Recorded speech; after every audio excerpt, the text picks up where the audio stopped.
एक बार की बात है। एक लड़की थी जिसका नाम सारिका था। सारिका 15 साल की लड़की है जो छुट्टियों में अपने गांव दादा दादी के घर घूमने जाती है। सारिका जब अपने दादी के घर पहुंचती है तो उसके दादा दादी अपनी पोती से मिलकर बहुत खुश होते हैं। पर यह बात किसी को नहीं पता थी कि जल्दी ही इनकी इस खुशी पर ग्रहण लगने वाला है। सारिका के कुछ दिन तो उसके गांव में बहुत अच्छे से बीते। फिर एक दिन सारिका अपनी सहेलियों के साथ गांव के बगीचे में खेल रही थी।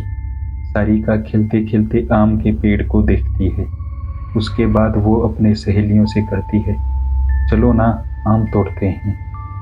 सारिका पत्थर से आम को तोड़ने की कोशिश करती है और उसका पत्थर आम पर लग भी जाता है, जिससे आम गिर जाता है। पर आम गिरते हुए थोड़ी दूर मिट्टी में दबे एक पोटली के पास चला जाता है। सारिका जब आम लेने वहां पहुंचती है तो उसे पोटली का थोड़ा हिस्सा दिखाई देता है। वो सोचती है कि यह क्या है। यह सोचकर वो पोटली बाहर निकाल लेती है। उस पोटली को खोलकर देखती है तो उसे उसमें कंगन मिलते हैं जो बहुत पुराने दिख रहे होते हैं। सारिका को पता भी नहीं था कि ये कंगन उसकी जिंदगी का सबसे भयानक हिस्सा बनने वाला है। वो कंगन उसे अपनी ओर आकर्षित कर लेता है, जिसकी वजह से वह कंगन अपने घर लेकर चली आती है। घर आकर वो ये सारी बातें अपनी दादी को बताती है और वो कंगन भी दिखाती है। फिर दादी ने जो कहा वो सुनकर सारिका डर से कांपने लगती है। दादी कहती है कि वो पोटली कोई आम पोटली नहीं थी, वो एक चुड़ैल की पोटली थी। तुमने ये कंगन उस पोटली से निकालकर उस चुड़ैल को गुस्सा दिला दिया है, वो तुम्हारे पास जरूर आएगी। सारिका डरते हुए दादी से बोलती है, मैं समझी नहीं दादी, वो क्यों और कैसे आएगी।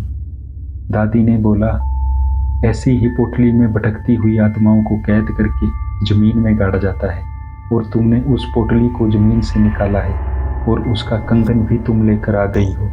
तुम इस मनहूस कंगन के साथ उस चुड़ैल को भी अपने पीछे ले आई हो। ऐसी भटकती हुई गुस्सैल चुड़ैल अपना बदला लेती हैं, वो चुड़ैल भी हमसे अपना बदला लेने जरूर आएगी।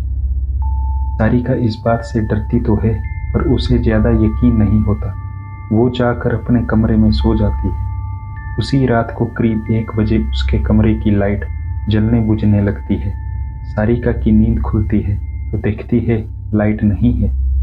वो अपने बिस्तर के बगल रखे टेबल पर पानी पीने के लिए मुड़ती है। तभी वो देखती है कि टेबल के पीछे कोने में कोई औरत बैठी है जिसकी आंखें एकदम लाल हैं और एकटक उसे ही देखी जा रही है। सारिका चिल्लाते हुए अपने दादी के पास जाती है पर दादी के कमरे में दादी उसको नजर नहीं आती।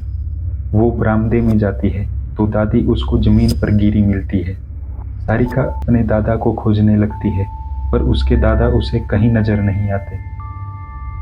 जब वो पूरे घर में अंधेरे में खुद को अकेला पाती है, डर के मारे बेहोश हो जाती है। सुबह उसकी नींद खुलती है तो उसे अपने दादा दादी दिखते हैं। वो दादी को सारी कहानी बताती है। दादी बोलती है, हम दोनों अपने कमरे में ही थे। दादी सब समझ गई। उन्होंने बोला, ये सब उस चुड़ैल का किया है। वो कंगन उस पोटली में वापस रखना होगा वरना वो यहाँ से नहीं जाएगी। सारिका बोलती है, चलो ना दादी, अभी कंगन रखाते हैं। दादी बोलती है, नहीं, उस चुड़ैल से पीछा छुड़ाना है तो तुम्हें अकेले ही, वो भी रात में जाकर उस कंगन को वहां रखना होगा क्योंकि वो तुम्हारे पीछे है। सारिका हिम्मत करके कहती है, ठीक है, मैं जाऊंगी। दादी ने बोला, ये सब वो चुड़ैल इतनी आसानी से नहीं करने देगी। इसलिए दादी ने उसे रात में जाने से पहले एक मंत्रों से युक्त ताबीज उसके हाथ पर बांध देती है।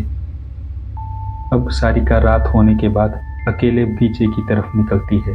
थोड़ी देर बाद उसे किसी के रोने की आवाज सुनाई देती है। पर दादी ने कहा था, वो चुड़ैल तुम्हें अपनी तरफ आकर्षित करेगी, तुम उसकी तरफ ध्यान मत देना वरना वो तुझे अपने कब्जे में कर लेगी। एक बार उसने तुम्हें अपने कब्जे में कर लिया तो फिर कोई कुछ नहीं कर पाएगा, वो तुम्हें मार भी सकती है। सारिका इस बात का ध्यान रखते हुए ईयरफोन लगा लेती है और गाना सुनते हुए चलने लगती है। तभी कुछ दूर जाने पर उसका मोबाइल काम करना बंद कर देता है। फिर भी वो चलती रहती है और उस पोटली के पास पहुंच जाती है। तभी उसे महसूस होता है कि कोई पीछे खड़ा हुआ है, पर दादी ने कहा था उसकी तरफ मत देखना, तो वो नहीं देखती है और डर की वजह से वो पसीने से लथपथ हो जाती है।